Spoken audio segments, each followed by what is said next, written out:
Okay, this week it is my great pleasure to introduce someone that was on kind of my, if you would call it, bucket list for people to talk to. It's Keith Fullerton Whitman, an artist whose work I respect so much and whose work I've been following, it seems like, forever. I'm really excited to have him on the podcast, and so with that, we'll say hello to Keith. Hi, Keith. How are you? I'm good, Darwin. Thanks for calling. Thanks for being willing to do this. It's really awesome. For those of the listeners who might not be super familiar with what you're doing, why don't you kind of give us a little self-identification? Tell us who you think you are. Ooh, who I think I am. Okay. Well, let's keep it short. I always just self-identify as a musician. I mean, I love that, the simplicity of that, and the fact that it can really encompass anything involving with music or sound. But for the last, say, like 20 years, it's almost exclusively been electronic music, and I kind of tend to diversify a little bit and approach between, doing things in software, doing things with computers, and then doing more tactile, live, real-time, circuit-based things. But not really, I sort of feel like a slave to two masters sometimes. I like that it's didactic. I like that there's like sort of two ways that I can approach music, but ultimately get similar results, but by going about completely different means. I think that's really maybe a core idea of what I would have been doing for the last few decades. I mean, the music that I listen to of yours, the current stuff, I would say is experimental, but it seems like it's not really peculiarly experimental. A lot of it is quite approachable. I hate to like corner people into sort of like labels, but I think it's always helpful to just kind of, suggest what kind of genres you consider yourself to live in. Sure. Yeah, when you say the word experimental music, in my mind, I don't know if this is universal or if it's just the way that I framed it, but for me that refers to like a tradition from the 60s and maybe, the mid 70s at the latest. And absolutely. Right. Nothing later than that. That's like a style of music that started in the early 60s and ended in the mid 70s. Now, a lot of my own listening habits, the things that I'm inspired by, the things that I think about tend to come from that generation, sure. I'm not like blinders on, focused on this era, but it really is. I mean, I think it's a large part of my musical upbringing, and I can't help but reference it. So as far as contemporary, what you'd call so-called experimental music, I think it actually refers largely to things that hinge on these traditions that are actually backwards looking. That sort of, they aren't experimental in practice as much as emulative, and right. Or, maybe they combined elements of things from the past. But,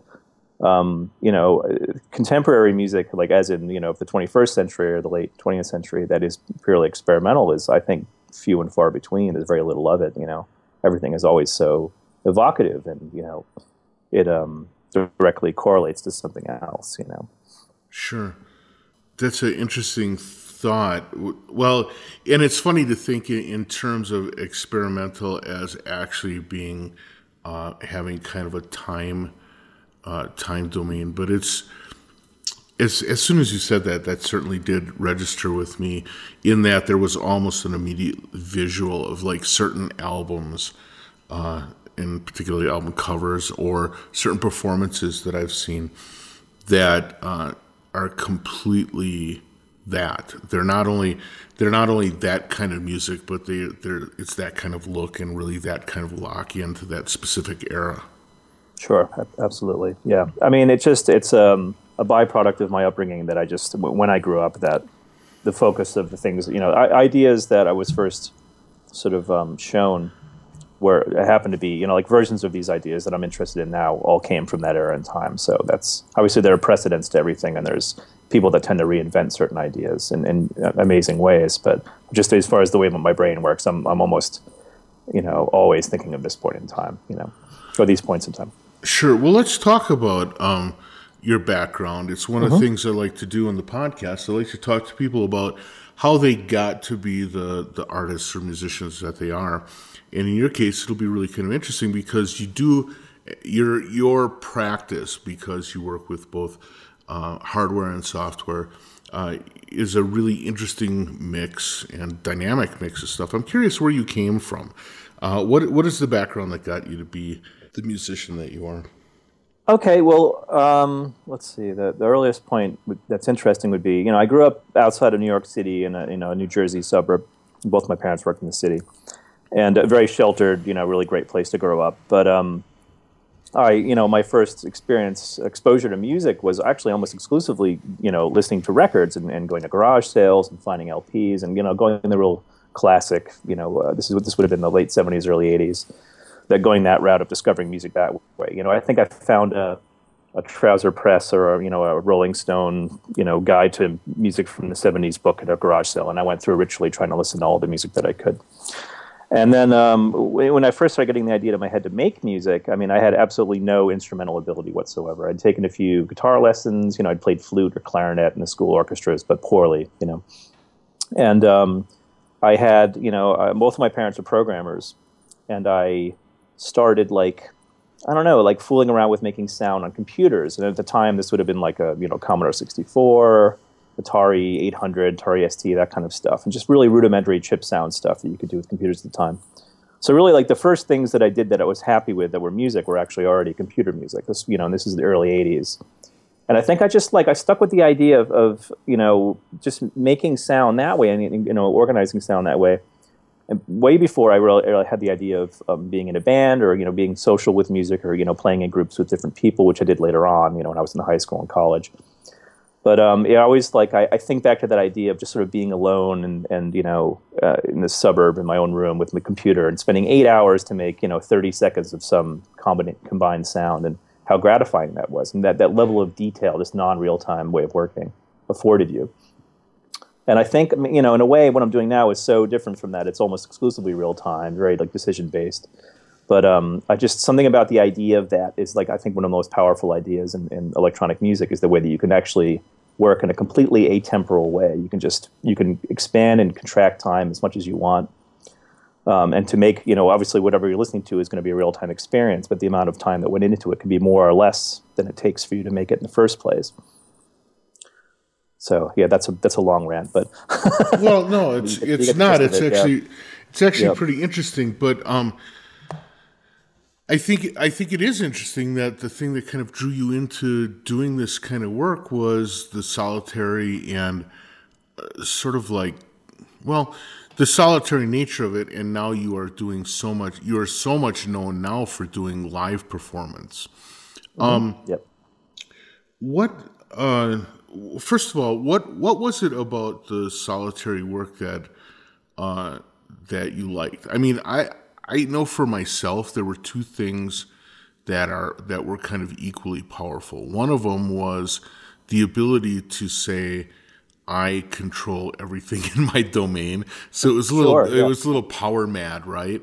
But there was also this sense of I didn't have to be embarrassed about making a mistake in what I was doing. And so it provided a lot of freedom to experiment with things where if I was writing for a band or a group or something like that, I would have felt like it was my responsibility to be more careful. Yeah, absolutely. I mean, all of your formative music making experience is all about confidence building. It's all about, defining, not just defining yourself, but coming up with something you feel comfortable with, and developing a language, a lexicon of techniques and ideas that you want to explore, and obviously you can go in a million different directions when you're younger. You're not really sharing things with people. I mean, I can't say across the board there's a certain personality type that I've discovered, working with electronic music, but I definitely see a commonality of people that, started out and really just spent ages trying to find themselves and, making a lot of mistakes, but not really having to share them with anyone, not having to air your mistakes publicly, not having to, work with lots of other people that will sort of casually judge you or whatever you want, whatever you want to call it. It's sort of this way of working where you can you can really fool around a lot and really mess up a lot. And then eventually you land on something that you feel good about, and then you hone that and you go forward from there. I'm curious about what it is that drew you to the electronic part of music originally. So, you kind of talk about having run across a trouser press or something and then gone and dug into it. But what was it that you found alluring initially? It was just this otherworldly timbres. It was really, there's no way to understand electronic music until you get into the instruments that are making the stuff, or the techniques that are being used. And I think I heard tape music when I was really young. I don't know how I got lucky. I got some. What did I get? Probably one of those Limelight compilations, or Pierre Schaeffer, Pierre Henry, something like that when I was young. And it just it took me for ages to wrap my head around it. I just had absolutely no idea what was going on. I didn't really understand tape. I didn't really understand how that was even possible. And then it took me ages of reading and doing research, going to the library. I mean, luckily the suburb that I grew up in had this totally fantastic library, and I could read about this stuff. And then the more that I got interested in it, the more it became, it was a bit of an obsession then, and very much still now, like early electronic music and all this kind of stuff. But I don't know, it's hard to say why you fall in love with the things that you fall in love with. There's these little inqualifiable differences between all the different kinds of music, and your blood starts pumping a little bit faster at something, versus something else. It's just one of those things, It's one of those majesties of life, you can kind of just react to things as you experience them, and not really have to think too much about it. You just revel in your own reactions to them. Yeah. Right. I think it's actually interesting too to think about it in terms of learning about the instruments as being a part of embracing the music. I often wonder, like, back. I happened to be a really young boy when my uncle brought home an 8-track tape of Switched on Bach, right? Mm-hmm. And I remember that almost more intriguing than the music itself was the picture of this huge device on the front of the 8-track tape. Not as cool as the 12-inch disc, but still, it was cool to see. And it was, I think that the picture of the big pile of gear was almost as exciting as listening to these pieces of Bach. And I wonder to what extent that isn't something in a world where we're pretty fascinated with all things technology. I wonder if there isn't a certain amount of electronic music remains vital because people like to embrace the idea of gear as being involved in the definition or in the creation of this music, almost a required component. Yeah, that's definitely a large part of it. It definitely was a large part of my fascination when I was young. I was that kid, I was 10 years old, writing and getting, a Synclavier catalog sent back to me in the mail, and I would just pore over the photos of them, Just, right. Obviously I couldn't, these things were completely inacquirable. They were just complete vapor. They cost more than 2 houses. Yeah, they were like $40,000, and the worm drive was another $10,000. Right. But there was just this idea that these people were building these institutional instruments that were superhuman, like well beyond my capacity. This was like NASA level stuff when I was a kid. I just couldn't comprehend any of it. And of course, they came in these beautiful cabinets, and there were furniture. It was like this equivalent of collecting Danish modern furniture now. It was like seeing these beautiful instruments that were kind of these fetish objects. That you really couldn't avoid that. There were these magical, mythical things that, sure, they made sound at some point down the line, but as objects, they were just totally covetable things. And even having access to them was completely alien. I didn't have a college near me that had an electronic music program. I didn't even have a synthesizer until I was probably 16 or 17. I didn't have access to that stuff. I maybe got a Casio and like a CZ1 and a Roland drum machine when I was 16, and a cassette 4-track. Right. And that was like what I could barely scrape by to get with my paper out money or whatever. But like the sort of like the consumer version of it was still totally fascinating and hard to come to terms with. And I just spent ages. Every day I would come home from school and just either play guitar for 3 hours or make a single drum beat or try to make a rudimentary song. I was just absolutely obsessed with it, And then, of course, this was a great time. This was the mid-'80s, and all of that sort of like underground tape trader kind of culture was happening simultaneously. And, it wasn't until I got to college, when I was 18, that I kind of discovered all of that, and I got really into that whole world of, kind of underground cassette music, mail art kind of thing, Did you really? I'm fascinated by how widespread that was. So I would say that of the people that I've talked to already for the podcast, I would say half of them in some way were influenced by the cassette trading culture. Oh yeah, yeah. Were you a person that was active in making, or did you just mostly kind of get into the trading part? It was half and half. I mean, I definitely made one-off cassettes of just awful music, just to Not, I mean, obviously I thought it was great at the time. In retrospect, it was whatever I would advise, but yeah, I liked the idea that there were people working in isolation that would never. I mean, I would never hear about them otherwise. They were purely in it for this sort of meager returns in their investment, sure, but they would just find kindred spirits across the board. It was all about finding other people like them in other small towns with similar gear and similar ideas, and similar influences, and it was like they had no delusions of grandeur. That was really the best thing about it. It was just totally this self-sustaining, very small thing that was just you got the energy out of it you put into it. Right. And even now, like, what a beautiful idea that is. That's just, it's nothing. It has anything to do with marketing or selling anything. It's just purely music for music's sake. So very romanticized idea, sure, but at the time it was very powerful. I was being groomed to go to music school, and there was already this whiff in the air of like commerciality and learning how to do something, and joining Prince's band if you were really good or whatever, something stupid like that. But an alternative to that was there was this very much this palpable community of people that just were happy making things and having a couple of people like them hear them, and that was it. Right. Well, I think that also, I mean, first of all, there was just like weird communities developing on that. And so one of the things I got into at one point, recently I had done my master's degree, and one of the things that I actually did some kind of deep research in before I abandoned it, was not only the cassette trading culture, but also then the magazines related to the culture and little subcultures and what became almost nano cultures, Sure, it's like yeah. the space music that's not new age, and is, like they make this little box for themselves so that the 20 or 30 newsletters that you'd print up was pretty much the whole world of people interested in that genre, right? Yeah. And but that was, I mean, yeah, so not to cut you off. No, go ahead. That getting into this, that idea of that sort of cosmic, what do we want to call that, at 80s kind of not quite progressive rock, not quite Berlin School, not quite minimal synth, Yeah, like, they were calling it e-music at the time. E-music, right, of course. Yeah. This was, we used to read, like Synapse, and what was, Archie Patterson had a magazine like Eurock or something like that. Yeah, Eurock. Yeah, it's one of them that I end up reading a whole bunch of back issues on. It was just fascinating to go through that stuff.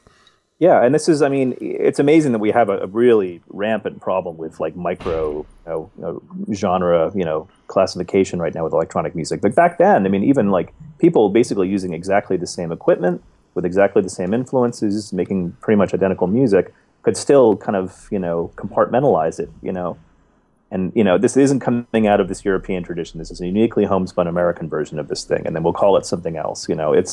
I found that, I mean, at the time I was aware of it. Now I find it totally fascinating.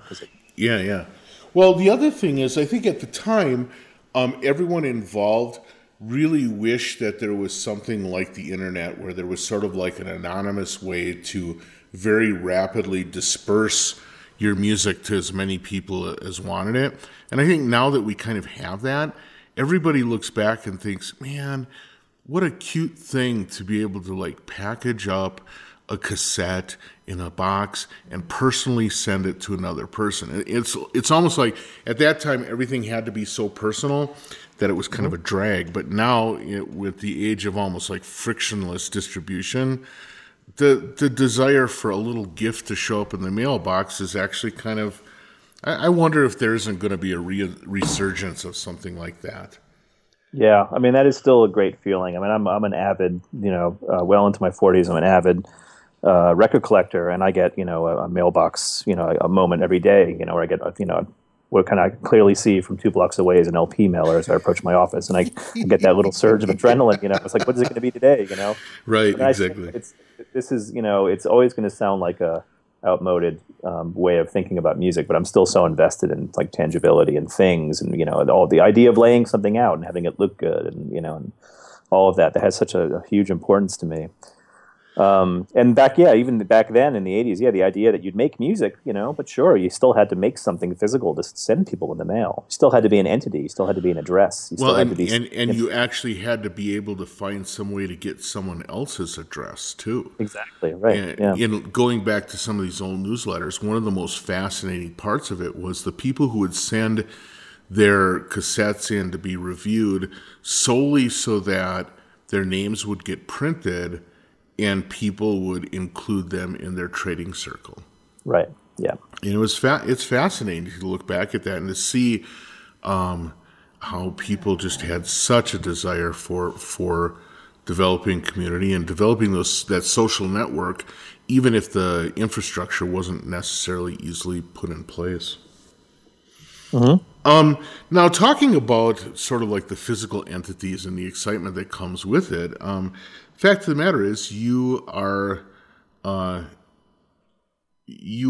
personally involved in the distribution of shiny objects through Mimaroglu Music Sales. First of all, excellent name. I was introduced to Mimaroglu some time ago, and just even the name for me represents, gives me a great mental picture of what kind of work you're working on. Sure. So great choice. But Thank you.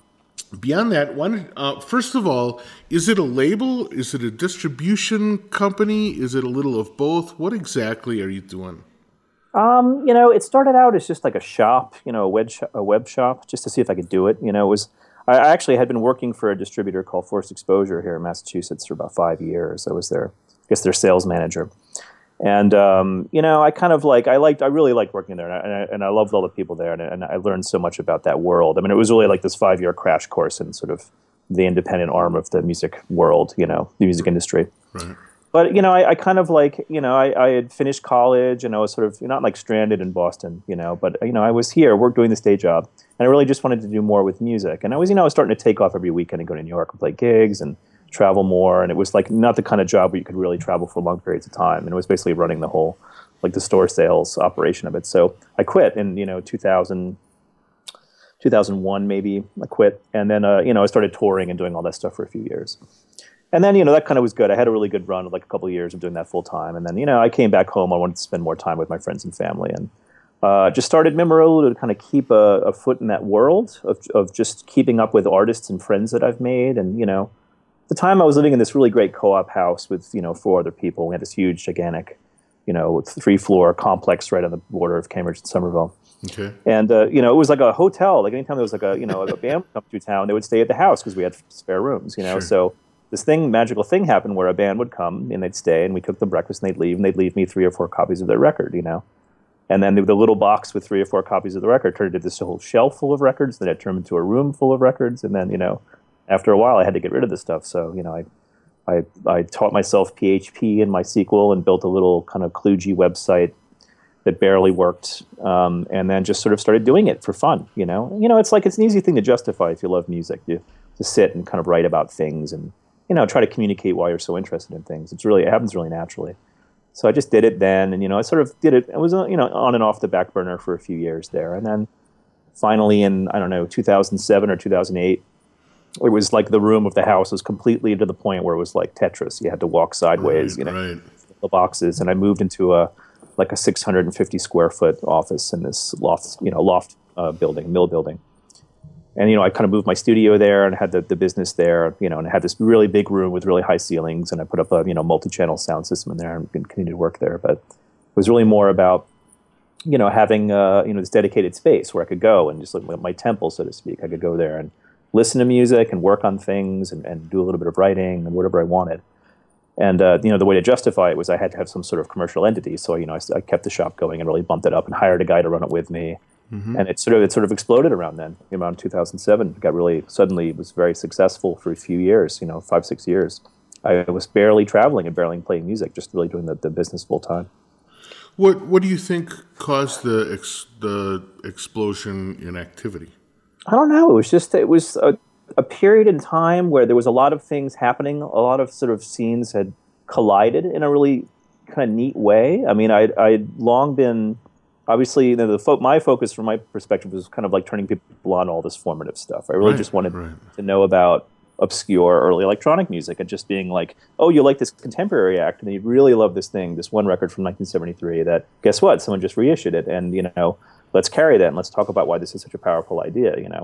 Not necessarily like blowing up, showing like precursors to things that were popular. I mean, it's not really that's something that I ever liked doing, but it happened a few times where, I'd see some artist that was very popular and be like, this sounds exactly like this one thing, Right. And, and it's like, you should always kind of be aware of things when that happens, when there's like a precursor or whatever, but regardless. Yeah, just this was kind of nascent noise scene happening. That kind of turned into kind of more of a broader electronic thing that was really, very aware of that sort of musique concrète and those kind of styles, live electronic music, kind of people doing like very David Tudor-y kind of things, but under the umbrella of noise music. Right. And it got really interesting, and there was a huge community of people, of course. So where there's an audience, you can kind of bring the audience for this contemporary thing into this interest in an older thing, and it was like a really beautiful time. So everything just lined up perfectly, and yeah, it was really good for a while there. Yeah, well, that's interesting, and it's still ongoing, right?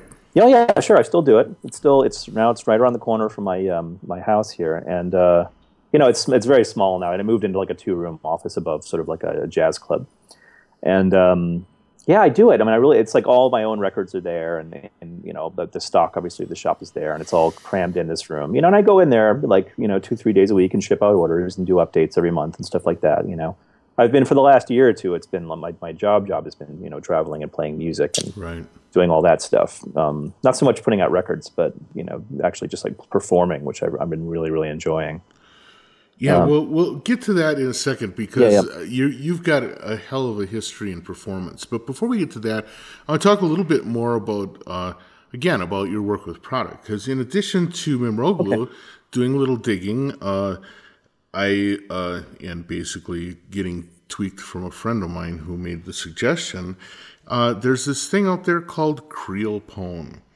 Crazy name, which was sort of a CDR kind of label, kind of distribution, and kind of just, I mean, if anything, it sounds like music hacking, right?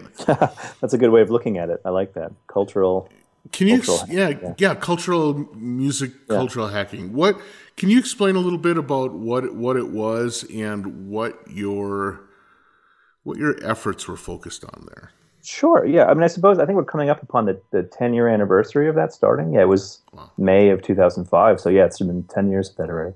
So it's probably time for it to come clean on all of it. I mean, I sort of have over the years, but so basically we, I'm rabidly collecting this stuff, especially like regional obscure electronic music without any sort of academic affiliation. That's kind of like the nexus of it. I'm really interested in things that are, inspired by, the sort of academic electroacoustic music, but are sort of more maybe unique and personalized and, kind of coming from a different sensibility. So I started just finding like, treasure troves of this stuff. Just everywhere I looked, everywhere I traveled, I'd ask if there were any interesting records from that place that were like this. And they'd be like, oh, there's this one record, there's 10 sealed copies sitting over there for $1 because nobody will buy it, And I would listen to them, and they'd all be totally fascinating, So I started just really hoarding these things, and, And then after a while, it was like, the people that I was living with at the time in the co-op house when we started, they were all also very interested in this music. And we just like started the idea of not so much like bootlegging them as like making these, print on demand kind of editions of them, because it was like,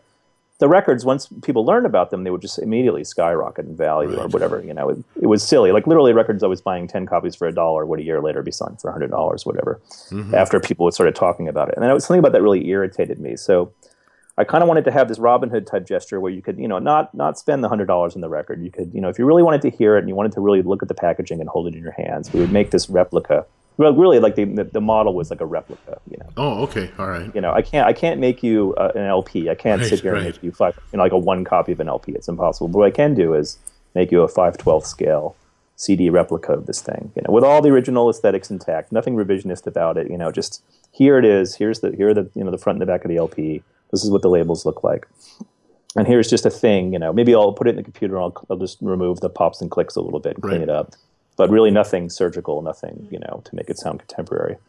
and just like have it re-enter the consciousness, maybe have it just be something people will talk about again in a way that with a couple decades of time between when the record came out and when we're listening to it now, maybe now it makes sense in a way that it didn't in 1975, but now it makes sense. So to kind of, just show all of these things that were happening, the ideas that were just, executed and forgotten about that were totally relevant now, and just wanted to show a variety of these. And then really, it obviously got totally out of control for a while. I think there's maybe 150 titles now, and it just keeps going. People keep, basically it's like a committee thing where it's like 25 of us now, where people like suggest things, and then maybe somebody will find a record, something elusive somewhere in the world, and will like do all of the scanning and transcribing and stuff and just send me the files, and I'll, make a whatever. I think the editions now are 27 copies or something like that. It's totally minuscule.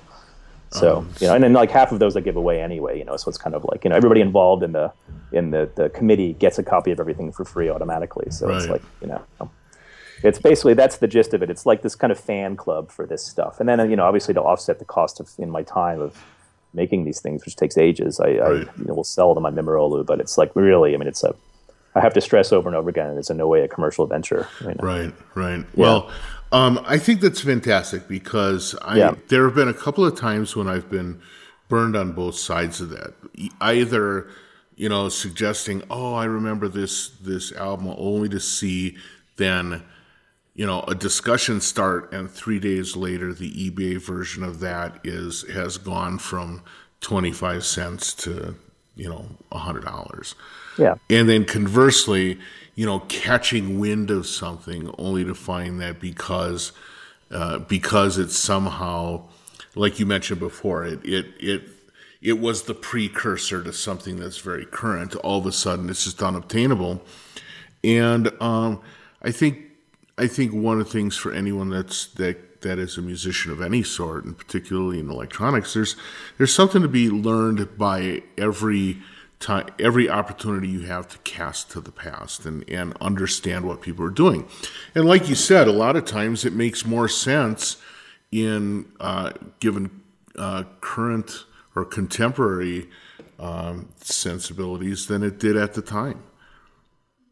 Yeah, totally. There's a lot of amazing. The card-carrying example of this way of thinking I always like to use is Todd Dockstader. And I know most people know who Todd Dockstader is. He was working at a recording studio in New York, and he did, some music for films and did some cartoon soundtracks and stuff for Gene Deitch and stuff. But he was mostly like a film industry guy. Yeah, but he he just basically, he had the studio. He would stay awake all night smoking cigarettes and making tape music. And, he's still alive. He lives like a mile away from here in a rest home. And I try to visit him every now and then, which, it's hard to get in there, but I do.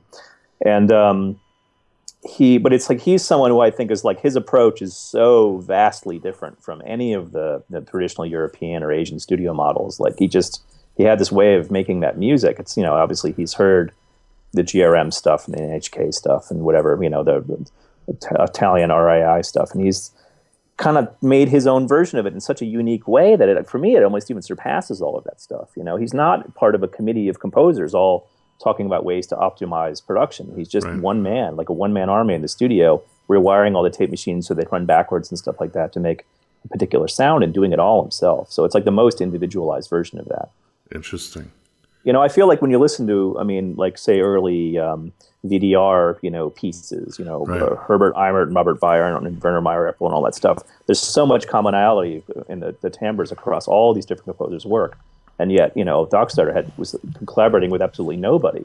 Yeah. And he just had this really beautiful, unique way of working. It just makes it so interesting, And no one else before or after him did anything remotely like that, that fleshed out. Wow. Interesting. Yeah. I'm going to have to do a little diving on that. That sounds fascinating. Yeah. Okay. So let's talk a little bit about you as a performer, because I actually first ran across your work under a different name. It was back in your, and I'm going to probably say it wrong, but I'll just go with Hvratski. Yeah, Hvratski's fine. Yeah, okay. I was introduced to that as sort of like the of its time kind of aggressive dance, or I guess aggressive dance music. I would say aggressive in terms of pushing envelopes, right? Sure. Yeah, no, it's definitely aggressive. Yeah. Okay, it's aggressive. Yeah. And you made quite a impact from there. How did you get from where? So how did you get from like your bedroom and Commodore C64s to being Hvratski? What was the interim section there? Okay, let's see. So I had, when I was 18, I applied to all these colleges and I got into a few places, but I ended up going to Berkeley because I had gone up there for like a summer, like a preview visit, and I'd met Dr. B, who's Richard Boulanger. Okay, so we're talking Berkeley School of Music. Berkeley College of Music in Boston. College of Music, yeah, and he, Dr. B wrote like the C Sound book, and he's, he was like there in the early days of C Sound with Barry Verco and stuff, and I went there. And I just really liked him. He was like he was, part of that whole scene of like, he was like friends with Alvin Lucier and all those kind of like lovely music people and all that. Like he knew that whole world really well, and I was really into that stuff. Still am really into that stuff. And he was just like, he was making music, and he was friends with Max Matthews, and he was friends with Bob Moog and all these interesting people, And he kind of just like told good stories, and I was like, this is where I should go, And I had they gave me a little bit of money to go there for the first year, so I went, and I went there to learn, to study computer music with him and to learn this stuff. And the first year I got to Berkeley was absolutely amazing. There was this guy, Tom Ray. I don't know if you've ever heard of this guy, RHEA, who taught the electronic music 101 class. Oh yes, right. Yeah. Used to work with like Raymond Scott, and also used to work for Moog and stuff. And he was also really fascinating early electronic music guy. And I went in there and I started learning obviously Max and let's see, I would have learned a lot of C Sound and maybe a little bit of Super Collider would have been starting around then. This is like when I started there was 91 or 92. So all that stuff was kind of in its infancy.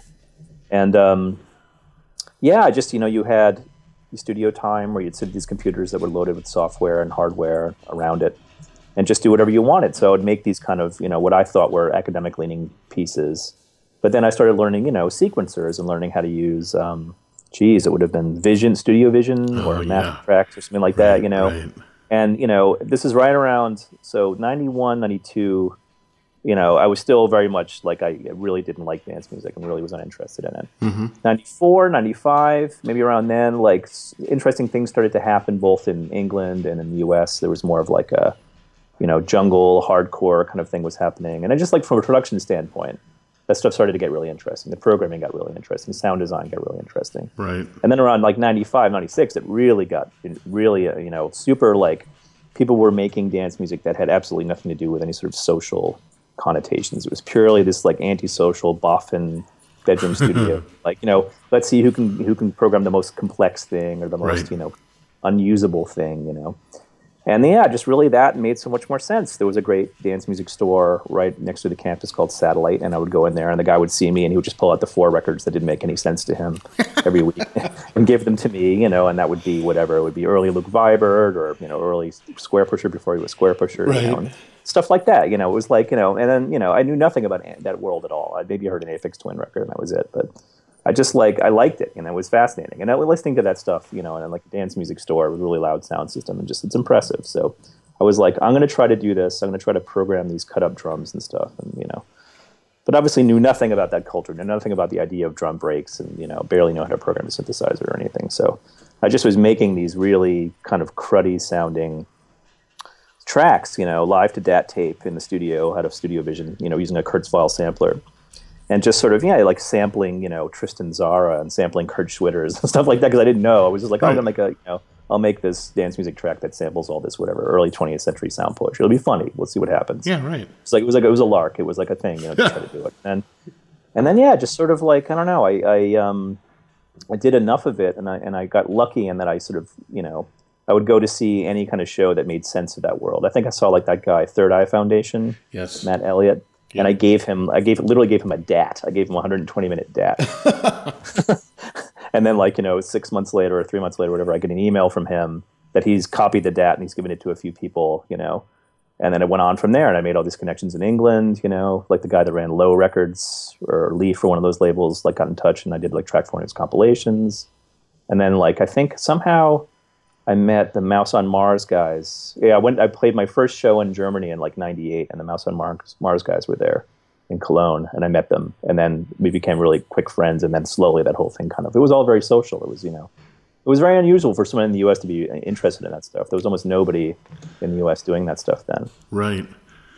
Yeah, that's a fascinating story, but also one that points out a fact that I think a lot of people miss and missed back then and still miss, which is the idea of not being shy about your work. I mean, nothing would have came of it if you hadn't kind of drummed up the I don't know, the sense that you should give your DAT tape to people, let them hear what you're doing. I think that's pretty fantastic, and especially since you didn't necessarily have a career plan behind it, right? It was just the thing that you were into. Now, so you went to Berkeley. Which of the programs were you at? Were you performance or recording or I was synthesis? Music synthesis. I still have a degree. Right. I got a Bachelor of the Arts in music synthesis. Oh, you did. Which still involved 2 years of doing proficiencies in instruments. So I had to play guitar. I had to do 2 years of showing them that I could play an instrument. I don't know if it's still like that at Berkeley. I mean, this is over 20 years ago, but. The time you had to actually go there and you had to actually be able to play an instrument, read music and all that stuff to do anything, to get any kind of degree there. Well, 20 years ago, they were unique because in an awful lot of places, there wasn't even anything such as music technology, period. I mean, they were really blazing trails with a lot of that stuff. Yeah, it's good. It's really good now. I mean, I don't have too many ties over there. I run into Mike Barillo every now and then. I run into Dr. B every now and then. Yeah. Dr. B, he is such a force of nature. It's unreal. He's amazing. He's still amazing. We did a Q&A at an electronic music festival here in town over the summer. That was the panel was Joe Paradiso. Do you know him? Yeah. He had the massive modular guy. Right. He's in MIT now. I'm a totally amazing guy. It was him and Dr. B and I. And it was a great, just to hear Dr. B talk about, now he's super interested in all this Eurorack small format stuff. And how infectious he is with all that. It's just so incredible. He's speaks like an excited child about it. And it's really it's great to see somebody at an educational level that still has that passion for that stuff, Yeah, and I think it's almost unique. So often you run into academics that are 20, 30, 40 years into their thing, and all they can think about is, thank God I have 10 years so I can kind of close to retirement. Yeah. You're right. He's like a child on the day that the new Lego kits come out or something. Totally. He just dances around. And every time I've met him, he just lights up the room. It's just amazing. Now, when you were there, you were there with all of these people that have this significant history or had spent time with the history of electronic music. Mm-hmm. It must have been, given your background and given your sort of desire to learn more about all these historical figures, were you able to spend a lot of time kind of quizzing them, or did you find that they were irritated talking about the history in that way? No, definitely not. They were definitely. I mean, definitely was exposed to it. I mean, Dr. B, I think the first class I had with him, he turned off the lights and he played all of I Am Sitting in a Room, straight through 45 minutes, And that was, possibly weeding out a certain element. Right. But, this was really, there were kids in the class who maybe Nine Inch Nails would have been a thing that they would have been interested in trying to do. So there's a couple of Nine Inch Nails looking kids in there. But the Lucier trick, as I like to call it, was a really great thing. So I'm sitting there, my eyes are getting bigger and bigger. I'm like, this is totally fascinating. I have no idea what this is, I knew a little bit of that music, but I'd never heard that piece before. Sure. Just to have it lights off, sensory deprivation, hearing that for the first time, with other people and everybody looking around the room and getting more and more afraid and kind of where's this going, And then it was great. And then of course he's sitting up there with this huge grin, when the piece ends, and nobody has anything really constructive to say about it. But I'm just what was that, and how did that happen? Right. And it sort of opened up all these great dialogues about acoustics and the idea of how rooms can color sound and all this great stuff. And yeah, it definitely justified my decision to go there. No doubt. Yeah. And it was the first year I was there was Max Matthews had was there for a couple of weeks giving talks. Bob Moog came for a little bit to give talks. I think Braxton was there at one point. He came and played a concert. It was really fascinating. It was all this interesting experimental music kind of just coming and going there. And I mean, plus the library there, the Berkeley Library is absolutely incredible. The time was this guy named John Voight was running it. I think he's still around. He's still like an improvising bass player guy, but the like they had all the Source magazine, Aspen, like all that kind of stuff was all, you could just go and check them out of the library and sit there and read, Yeah, what a secondary path through the education too. Not only classes, but all of that to be able to dive into. That's amazing. So how did you make the move from Hvratski to the Keith Fullerton Whitman performance guy? Because when I look at your discography, it looks like there's kind of an overlap. You started doing releases under your own name while you were still putting things out as Hvratski. Was it just that you decided to do a different kind of thing, and so, or maybe one that felt more personal?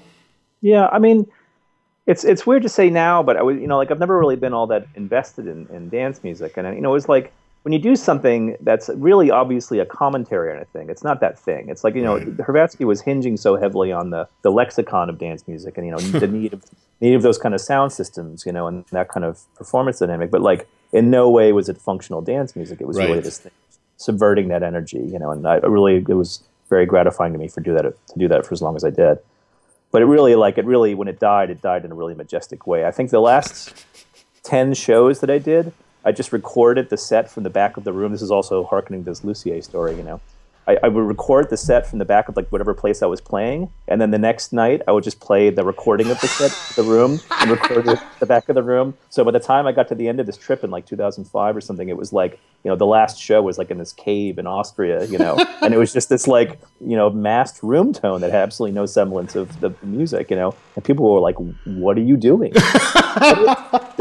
This is not what we wanted," and it was like, there's no contract saying that, what you expect me to do and blah, blah, blah. It was right. It was funny. It was a really funny time, and obviously it sent a very clear message that I was in no way interested in doing that anymore. But yeah, and it the music I made under my own name, that I make under my own name, obviously is I like the idea of using monikers for things that are like a secondary idea, or you're working outside of your comfort zones. That's kind of what that stuff is for. Sure. And it's not like I don't condemn anybody that has like a solo artist that has a moniker for their music. That's totally valid. I'm not against that, but it felt more kind of like transparent to do what was, release records under my own name, to have it be this, this is what I'm interested in. And, Right.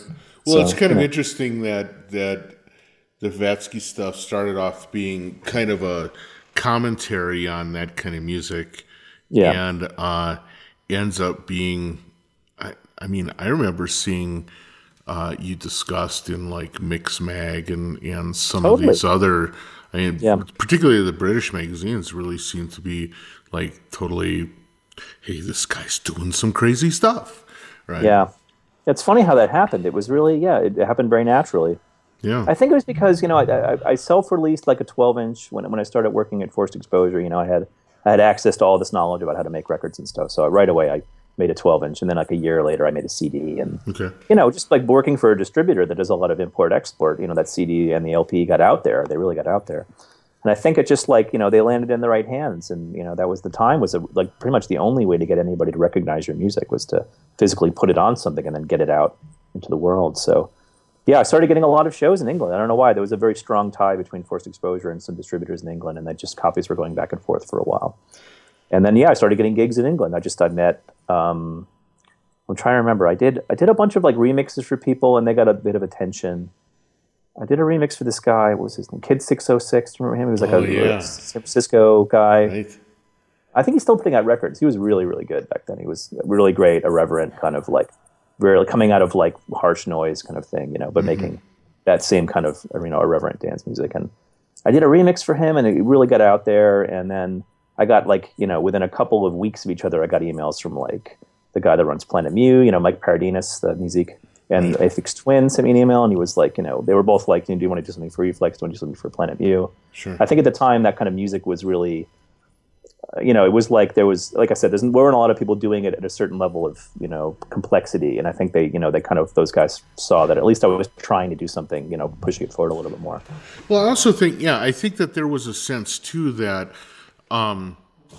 people had access to the technology long enough to get over the idea of being just fascinated with using the technology, and actually were starting to push on the edges of genres in an interesting way. And so anybody that was kind of inscrutable was also viewed as, well, maybe they're doing something that I need to understand. And so there was a lot of openness for that stuff at the time.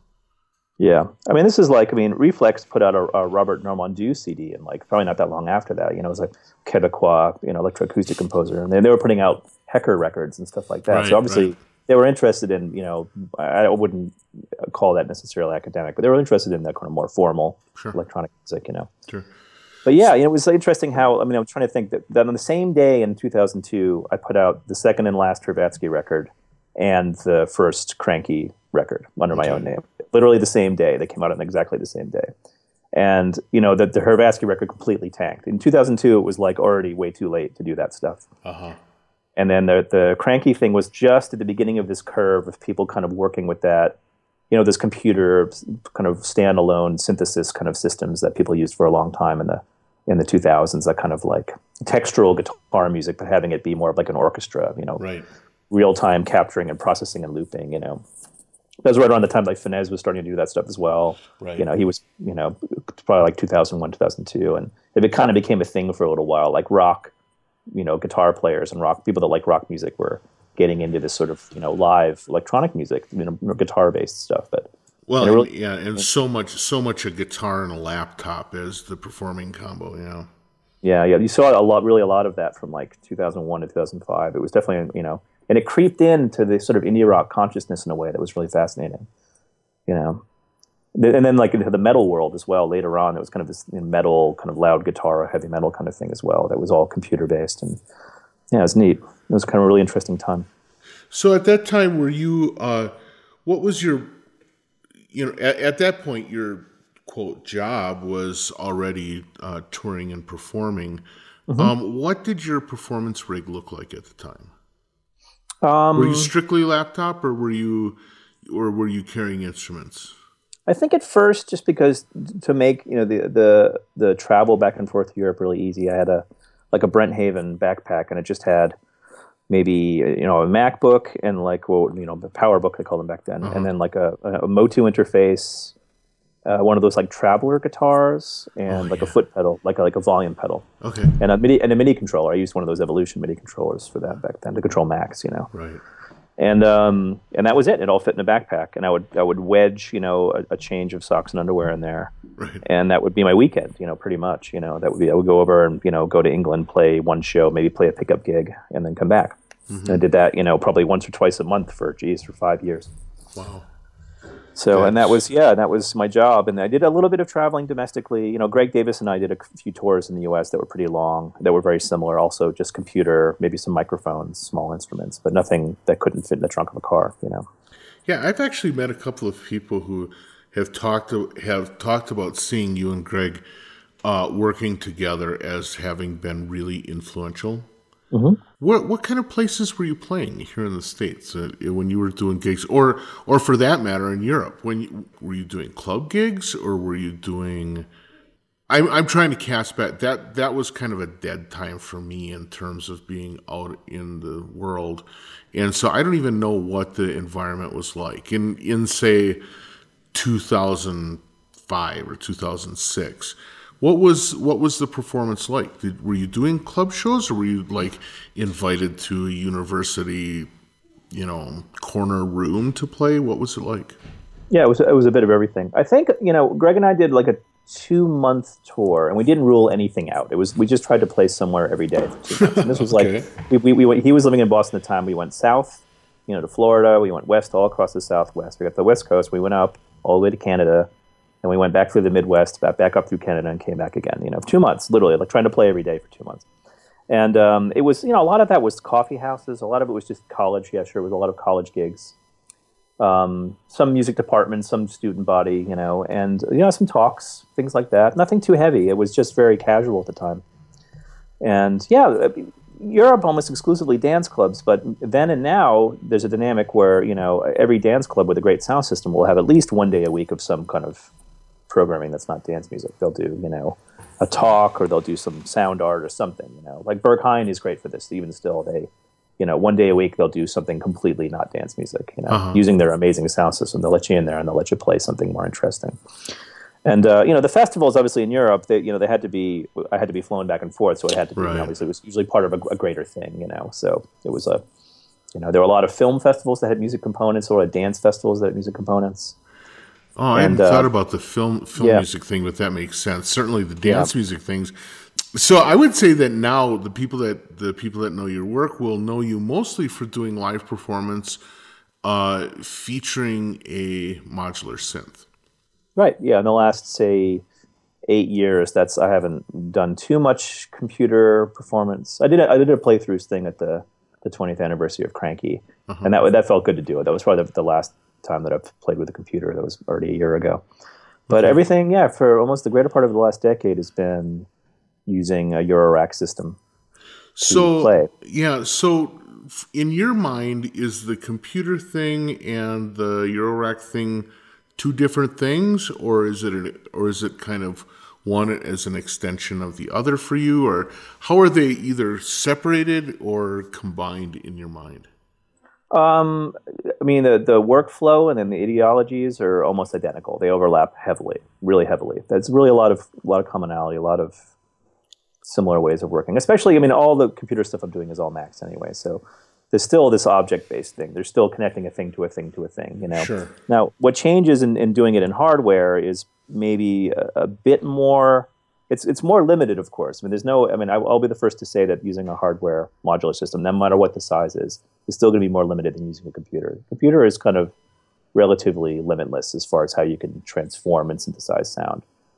The hardware, you're kind of limited to what you have on hand. I like it. I like the collaboration aspect of it. I like the fact that I talk to a lot of the people that make the modules individually, and we have a bit long back and forths about what each one is going to do. And sometimes I feel like I maybe even influence the manufacturers to put certain features in that I think would be useful, and then they end up coming into the production models, and that's like really fascinating and great. But it's really like I like the idea that I have a thing, and I can show up and I can step on stage with it almost completely unpatched, and I can just start going. And it can go in a completely different direction every night. And obviously there's ways to do that in software, but the tactility of it is something that I don't know. I can't really understate it too much. It kind of works in a beautiful way. Even when I was doing computer stuff, the lack of the sort of visual aspects of performance didn't really bother me too much. I'm not really too concerned in the way that things look. Mm-hmm. I like the way that they sound. I mean, if I had my druthers, I would always play in a dark room with no visual stimulus whatsoever. Sure. Just have it be about sound. But I don't know, the synthesizer, it becomes something else. It becomes just sort of like a way to do sounds quickly and in an order that you dictate the second you step on stage without having to prepare anything, Right. And everything with computer music is all preparation. It's all building, it's all fine-tuning, regulating, and then, And plus, even when I was doing pure improv with the computer, I was still falling into patterns. Sure. Fail-safe solutions, safety nets, and I never do that with the synthesizer. I've never done it once. I've never fallen back on an idea that wasn't embellished in some way, different from the last time that I did it. Well, that's interesting, and maybe in a way the modular synth is the perfect tool for that, because practically every time you turn the damn thing on, it's going to be different, even if you keep everything patched as is. Totally. Now, one of the things that I find interesting is that an awful lot of people that are using modular synthesizers live have kind of a pre-patched system. Mm-hmm. Yep. It sounds to me like you do not do that. I have a fixed configuration. I mean, it's like okay. I do swap it out almost all the time. But when I go on a trip, say if I go to Europe and I travel around for 5 days and play Right. 5 shows, and obviously I'm not like buying and selling modules while I'm over there. Yeah, Although right. actually, the last time I did do that, I went into Schneider's and I got 1 or 2 things and took a few things out. But it's even if the configuration is fixed, it's still how you interact with each individual component. It can be totally different from night to night. Right, but when I was talking to Richard Devine, he said that he one time showed up at a show and had unpatched his thing, and everyone was kind of freaking out watching him because they traveled with their rigs all pre-patched. I can't even imagine that. I perform with the modular as well, and to me, one of the real benefits of the thing is that when you start with a clear slate, it forces you to make it up on the fly. And even if you do have sort of like safety net patches, you have no idea when you plug it in. There's still so much chaotic behavior in the setting of the knobs and the interaction of the knobs and stuff. It's not going to be the same.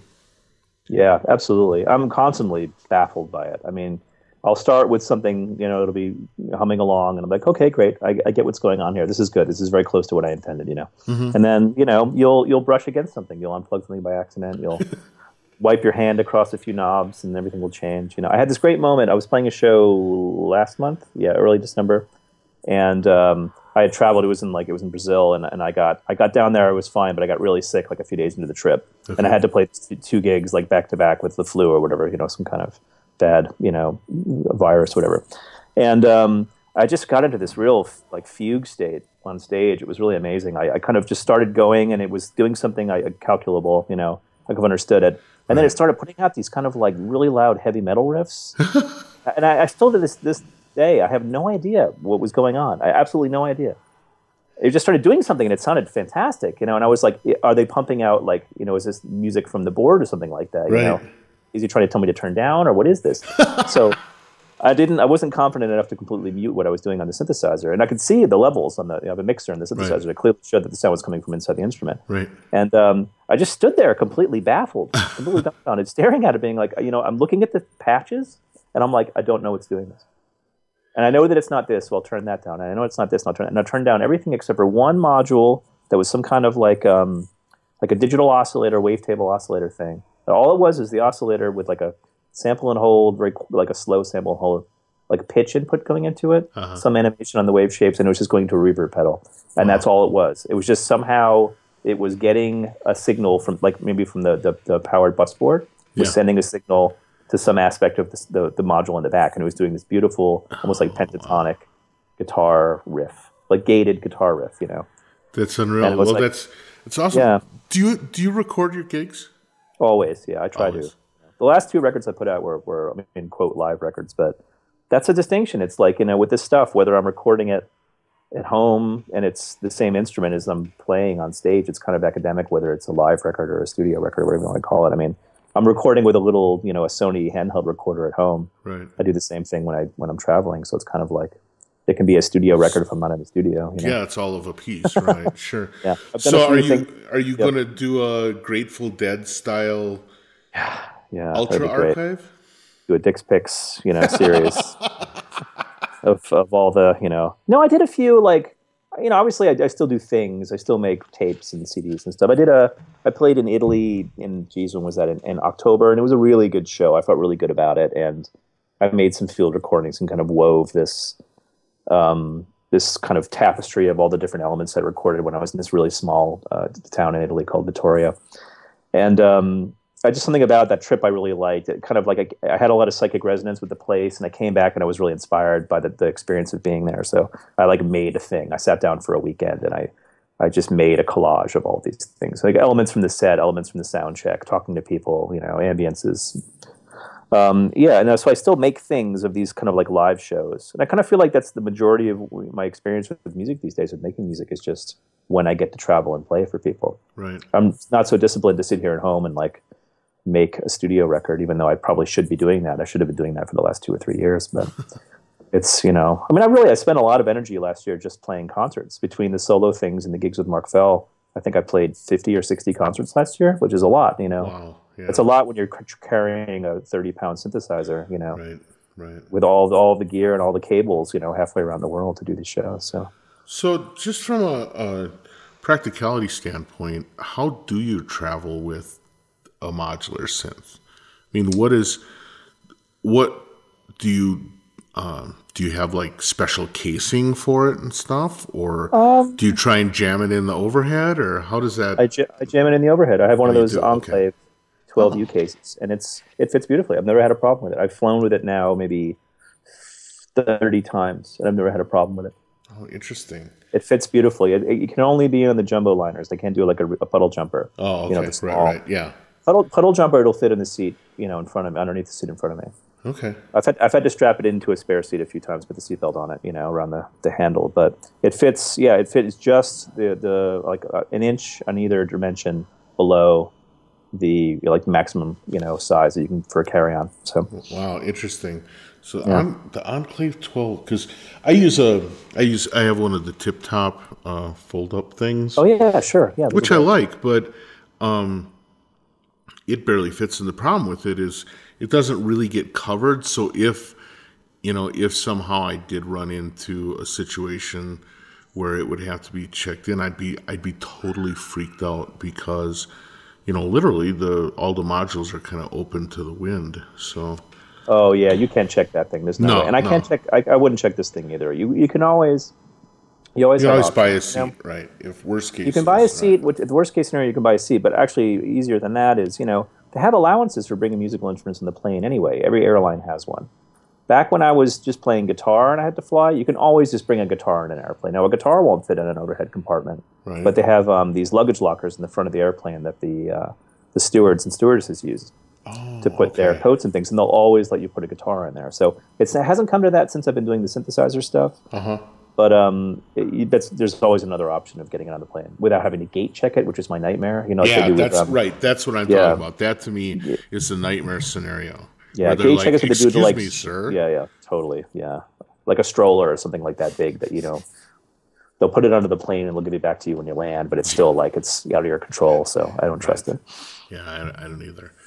I have a couple of questions related now to some of the practicalities of doing what you do. First of all, you are a performer and an artist, but also a person who runs a label and a distribution thing, which means that you listen to an awful lot of other people's music. Do you ever find that the things you listen to, like for the label, alter the way you approach your own music? Yeah, are there things that come across your desk that change the way that you do what you do? Absolutely, yeah, all the time. I mean, I don't want to feel like I'm working in a bubble or something like that, and then all my influences and working methods are completely set in stone.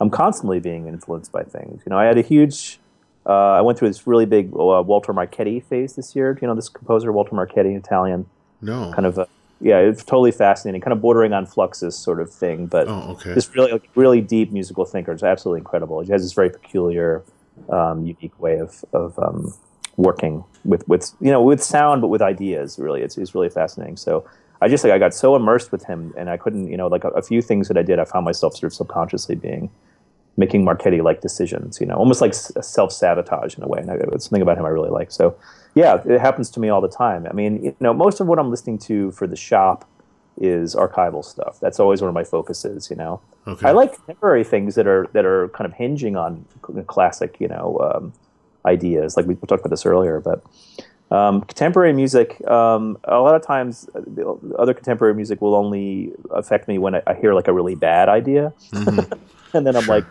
I should avoid, like I think about what it is that really bothers me, and then I'm like, maybe I should consciously avoid doing this, kind of thing. And a lot of the things with certain kind of contemporary music that bother me that are like people, I don't know, doing like coming back, like something will go out of fashion for a couple of years, and then it'll Right. come back, and there'll be this really rudimentary version of it that everybody suddenly gloms onto. Like right now, it's dance music.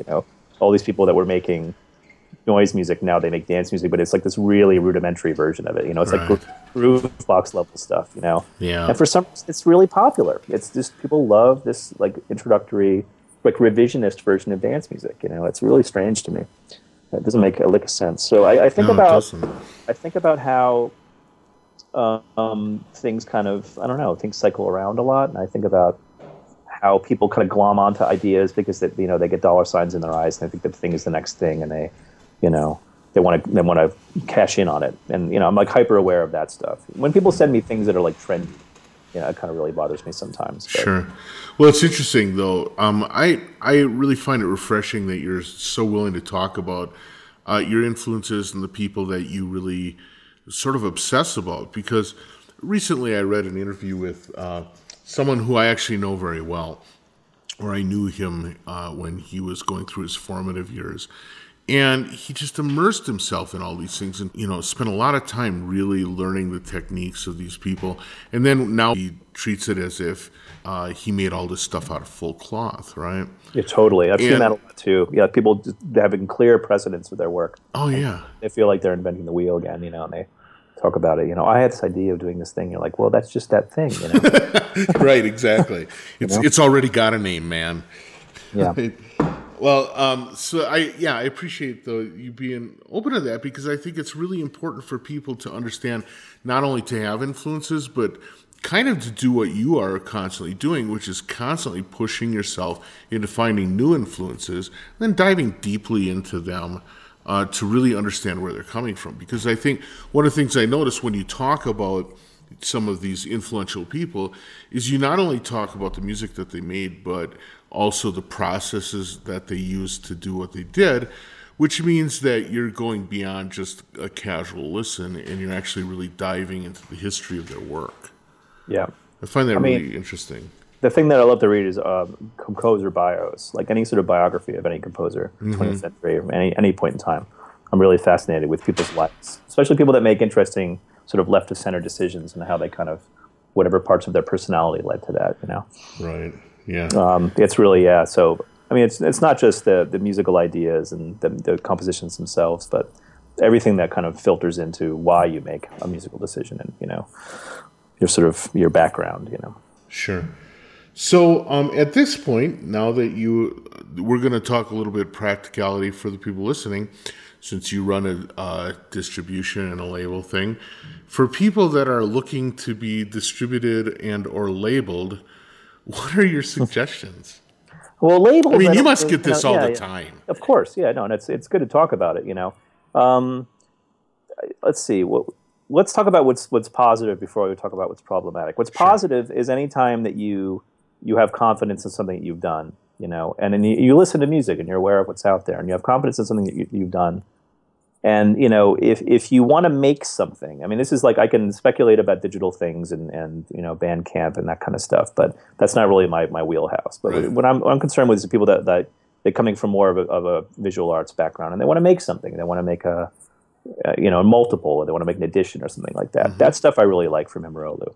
We had a guy recently, someone, maybe Andrew Peckler, sent me a link to this guy, and he was like a young Danish musician. And he was making really interesting modular synthesizer music. All of it was notated. He actually had written graphic scores for everything, right, and then performed the stuff, multi-tracked on a Eurorack system. Mm-hmm. So that alone was like a really interesting approach. It's not just a jam. It's not like a weekend beer drinking, a 4-hour jam on the synth that they converted into a tape or whatever. This was like really tightly focused. The scores were like these beautiful Cornelius Cardew type graphic scores. It was really text based, and little dots and squiggles. And I was like, okay, already that's cool. But then he made like a spiral-bound 40-page beautiful little book, like a little folio. And the folio was all the scores for all the pieces, And then, of course, tucked in the back, there's a CD, there's a page of explanations. And I was like, what a cool idea, because it's not just like go to this webpage and read about my work. It's actually like all of the ideas in a package. But this guy, I mean, it's a special example. This guy, he's a great, obviously a great designer, and he thinks visually about music. Obviously, he's a great musician as well. But sure. I like the idea that he could kind of show all of these things without necessarily being too kind of showy about it. It was like it's like a very minimal thing, but just beautiful. You look at it, you listen to the disc, you're flipping through the book. It's like a fully sensory experience. And that was like, I feel like I don't get enough stuff like that.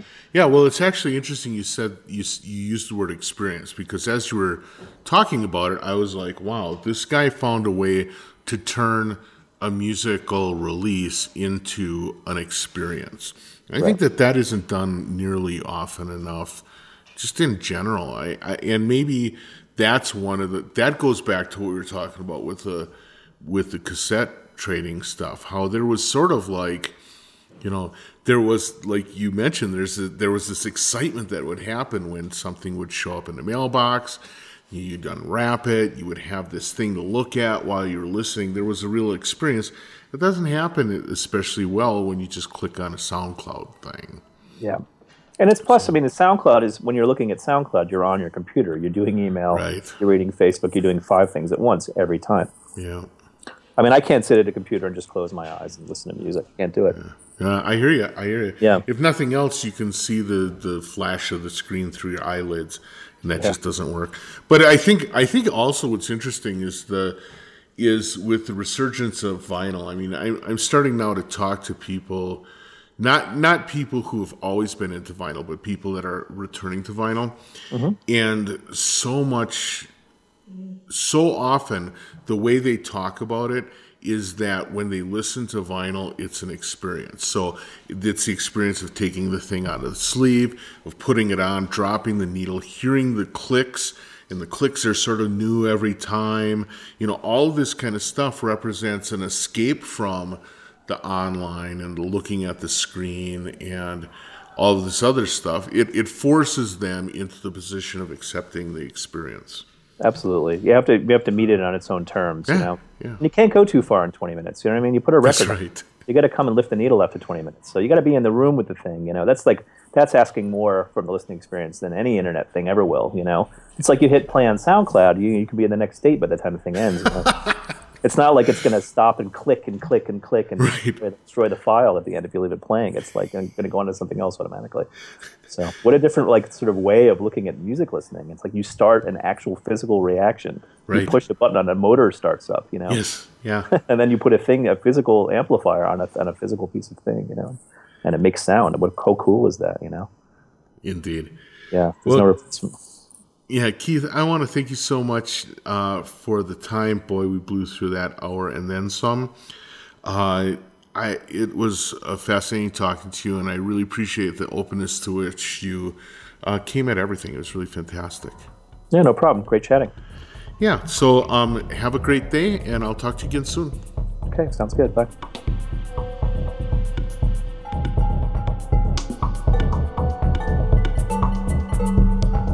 All right, I'm in Los Angeles. Just got beat up by the NAMM show. I think I have a bad case of Namthrax.